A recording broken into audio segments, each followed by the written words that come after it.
Alright, Shalom, Shalom. This is your brother AHBAD from AHBAD, GMS in Peterborough, Florida. I want to give all honor, glory, and praises to Yahawah, Bahasham, YAHAWASHI, Bahasham, Babachakodash, the ultimate elder apostles of Great Millstone who rule well. Seeking honor salutation to all you sincere brothers as constantly preach the word to the sincerity in the four corners of the earth. I also want to say peace and blessings also be to all the sincere men, women, and children that do consist of the 1/3 who are members of the body of YAHAWASHI, and peace and blessings also be to all of you confusion of faces out there as well in the spirit and power of Yahweh Shem Shai. Peace and blessings be unto you all. I want to go in on the Passover a little bit. I know the elders are going to touch on that, of course, but the spirit has been on me a little bit. I just want to go in on it. And I'm just going to go into the significance. Like the Passover is the highest solemn assembly that we have. It is nothing to be taken lightly, because the Passover also resembles YAHAWASHI's blood being spilled or sprinkled upon us through his sacrifice, by him being crucified or being put to death or murdered by the Romans. All right, but nonetheless, though, I'm gonna get right into it. This is Exodus chapter 12, verse 1. And it says, "And the Lord spake unto Moses and Aaron in the land of Egypt, saying, This month shall be unto you the beginning of months. It shall be the first month of the year to you." Now, in the society, they tell you that the first month of the year will be January, but we go by the lunar calendar. And also, a new beginning means birth. Like when the child is born, the child has been, it's been sprung forth out of the woman's womb. So how can a new year begin in the dead of winter? So in other words, a new year would have to begin in spring, all right, which is go back to the spring equinox, really, all right, which is why they claim to have Easter in in April, but Easter really goes back to the Passover, but it's pagan when they talk about it. And I'm gonna do another video on that through the spirit and power of Yahweh Shem Shai. But let's continue on. Verse 3, speak ye into the congregation of Israel. So this is to the Israelites only, so-called Negro Latinos and Native Americans, saying, In the 10th day of this month, they shall take to them every man a lamb according to the house of their fathers, a lamb for a house. And if the household be too little for the lamb, let him and his neighbor next unto his house take it according to the number of the souls. Every man according to his eating shall make your account of the lamb for the lamb. Your lamb shall be without blemish, a male of the first year. Ye shall take it from the sheep or from the goats. And I say it shall be without blemish. Now that reminds me of YAHAWASHI. Bear with me really quick. Now this is 1 Peter 1:18.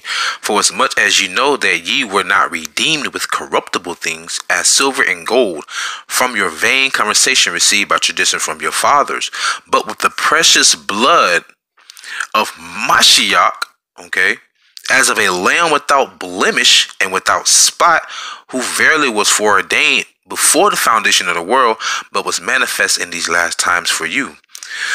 Salakia. So we have been redeemed by the blood of YAHAWASHI. We've been brought back. We've been adopted, and that's really what the sacrifice was for.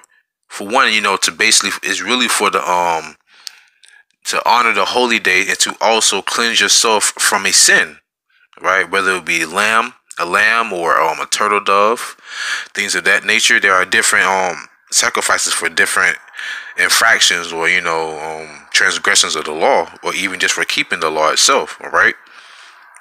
And it says, this is Exodus 12:6, and ye shall keep it up until the 14th day of the same month, and the whole assembly of the congregation of Israel shall kill it in the evening. All right.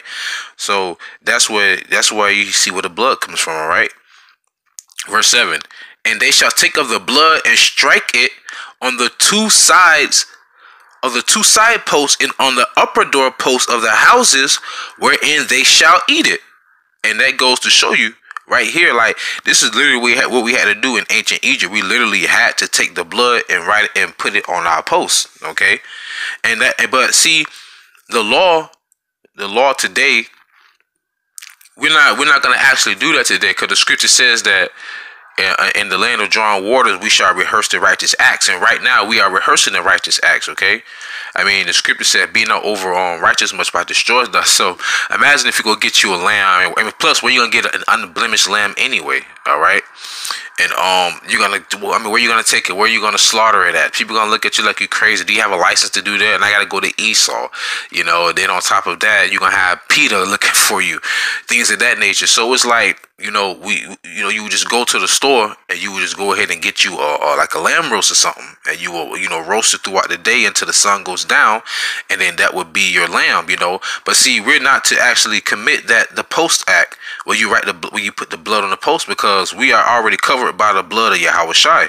So let's go into Hebrews, and this is the importance of the Passover. The Passover is a very solemn assembly. Every year, I'm always nervous when it comes around, because, you know, the angels in the Lord are really watching. You know, you can just feel it in the air. You know, so it's like, you know, we take this very seriously, and we do it with all honor and grace. So, but we do it to the best of our ability. We don't do it. You don't do it in vain, to be, you know, the best way to look at it. The same the way we go out and do the word, we feel like we're not doing it in vain, so that's why we rehearse it and try and keep it to the best of our ability. Nonetheless, this is Hebrews 10. Then said I, lo, I come. In the volume of the book it is written of me, to do thy will, O God. Above, when he said, sacrifice and offering and burnt offerings, an offering for sin, thou wouldest not, neither hadst pleasure therein, which are offered by the law. Then said he, lo, I come to do thy will, O God. He taketh away the first, and he may establish the second, by the which will we are so like is sanctified through the offering of the body of Yahawashi Mashiach once for all. All right. And every priest standeth daily ministering and offering oftentimes the same sacrifice, which can never take away a sin, never take away sins. So going back to the sacrificing of the Salaki, that's beautiful. Matter of fact, let me pull this out real quick. That goes back to the sacrificing of the priest to make a sacrifice of what? To reconcile you to the Heavenly Father. That's exactly what it's talking about. Let me put it out in Leviticus, the 3rd chapter, through the Spirit, just to go to show you, man. All right. This is Leviticus chapter 3, verse. I'm sorry, at 6. And if his offering for a sacrifice of peace offering unto the Lord be of the flock, male or female, he shall offer it without blemish. If he offer a lamb for his offering, then shall he offer it before the Lord. And he shall lay his hand upon the head of his offering and kill it before the tabernacles of the congregation. And Aaron's son shall sprinkle the blood thereof round about upon the altar. And Aaron was what? A priest. But see, we all are a nation of priests now. That's what the Lord said he was going to make us. So now all of Israel, all 12 tribes are priests. So every brother, through the Spirit of Yahawah Shem Shai, you should be keeping the Passover if the Spirit is upon you to do so. And if you've been doing it, please, by all means, make it your business to continue to do it, man. Because the Heavenly Father, he requires us to do this. Understand? Let's go back to Hebrews. This is Hebrews 10 and verse 12. All right. But this man, after he had offered one sacrifice for sins forever, sat down on the right hand of Yahawah, from henceforth expecting till his enemies be made his footstool. So Yahawah shall die for our sins forever. And when I say our sins, only the elect. Because Yahawah said, I pray for them, I pray not for the world. All right. And to prove that point, because, you know, Christians like to say, I'm cleansed by the blood of the Lord and oh, Jesus Christ and all. Okay, well, then let's just see what Peter said, who was the head apostle. All right. It's this Acts chapter 5, verse 29. And it said, then Peter and the other apostles answered and said, we ought to obey God rather than men. The God of our fathers, Abraham, Isaac, and Jacob, raised up Yahawashi, whom he slew and hanged on a tree. Right here on the side, as you can see. Him have God, Yahawah, exalted with his right hand to be a prince and a savior. Listen, a savior, for to give repentance to Israel and forgiveness of sins. All right. So his blood was sprinkled upon the nation of Israel, and not just all of Israel, the Israel of God. All right. The 144,000 and the 1/3. Okay. Now let's go back to I'm going to go back to Exodus real quick and finish this up through the Spirit. All right. And they shall eat. Yeah, I think that was it. And they shall eat the flesh in that night Exodus 12 and 8. Roast with fire and unleavened bread, and with bitter herbs they shall eat it. And bitter herb would be like horseradish. Like you would take a small piece of the horseradish and eat it. And man, does it open your nasal passages up, man. Will you be crying? It's very bitter. And it also reminds you of the bondage that we was in ancient Egypt. All right. It also reminds you of us coming up out of this bondage in modern Egypt, today known as America, man. And it's a very bitter herb, man. Very bitter. Okay. Remember, unleavened bread had to be bread without yeast or any leavening in it, all right? Like tortillas. So if we had a Passover, you could use like tortillas or tortilla chips, you know, for your unleavened bread. Keep it simple. Or matzah. Eat not of it raw, nor something at all with water, but roast with fire. His head with his legs and with the pertinence thereof. So that's talking about cooking a whole goat together, a whole lamb, you know. A lot of people don't have access to that. Brothers live in the cities, you know. Some brothers can't get access to that. So, you know, all things are lawful but not expedient, but still keep the Passover. And you shall let nothing of it remain until the morning, and that which remaineth of it until the morning you shall burn with fire. In other words, you know, eat the lamb, you know, try and eat all the lamb. And also, because you can't leave at night, but in the morning time you would take it out and you would burn it with fire, okay? And you know, it's simple, you know, brother, you live in the city, you know, whatever, just save it through the spirit, take it in a bag, take it to a park, and just burn the rest of it, you know. Just try and do it to the best of your ability. We're not all the way perfect yet. Verse 11, and thus shall ye eat it with your loins girded, your shoes on your feet, and your staff in your hand, and ye shall eat it in haste. It is Yahawah's Passover. So when you do the Passover, you have to be fully clothed with your garment on, all right?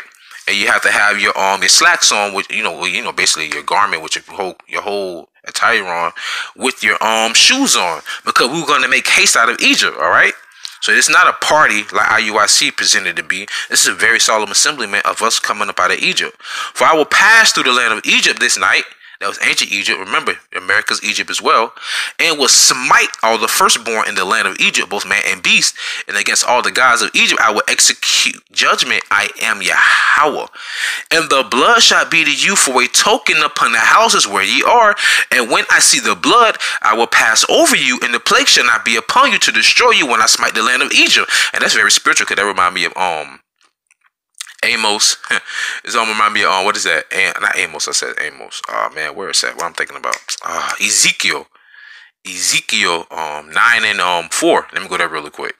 Ezekiel 9 and 4, and it says, and the Lord said unto him, go through the midst of the city, through the midst of Jerusalem, and set a mark upon the foreheads of the men that sigh and that cry for all the abominations that be done in the midst thereof. All right.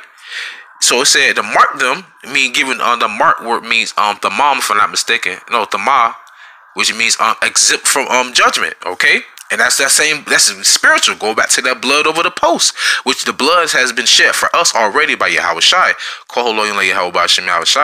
Now, with that being said, it's the last precept. I'm gonna close out. I don't want to make it too long. I'm going to the book of Jeremiah. I'm just doing this off the strength, off the spirit. This is Jeremiah chapter 16, verse 14, all right? And I pray this is edifying, you know. I'm pretty sure the elders will go more in depth, but I just want to bring this out through the Spirit. This is Jeremiah 16 and 14. Therefore, behold, come, saith the Lord, that it shall no more be said, the Lord liveth that brought up the children of Israel out of the land of Egypt. But the Lord liveth that brought up the children of Israel from the land of the North America, you know. And you see, it's a spirit for me to find this picture. The lamb has been you know, slit on the throat, and the blood spilled. You can see it's almost a map of the world, all right, through the spirit. All right, and from all the lands whither he had driven them. That's why I put that picture up. Call Lord Yahweh Shai, and I will bring them again into their own land that I gave unto their fathers, man. All right, but remember, man, the Passover was a very solemn assembly, man. And like I said, I just want to touch on a little bit on my behalf through the Spirit and pray Yahweh Shai. But I'm pretty sure the elders will go more in depth. But with that being said, call Lord Yahweh Shai, Bashim Chakadash. Barakathum. The water for keeping the spirit edification upon me. I pray you will edify with this. I pray you really understand how serious the magnitude of this is. And with that being said, call Haloyim like Yahweh Bashim Yahushai Bashim Chakadash, the bonus to my elder apostles, the great millstone who were well. Seek honest citation of all you sincere brothers, comes pushing words, truth, and sincerity, and all faith and honesty. Peace and blessings also be to all you sincere men, women, and children that do consist of the 1/3. And peace and blessings also be to all of you confusion faces out in the four corners of earth. Like I always say, man, ask for forgiveness, pray without ceasing, stay humble, remain diligent. Kum Yasha Allah, Wafla Babal. Shalom, Israel.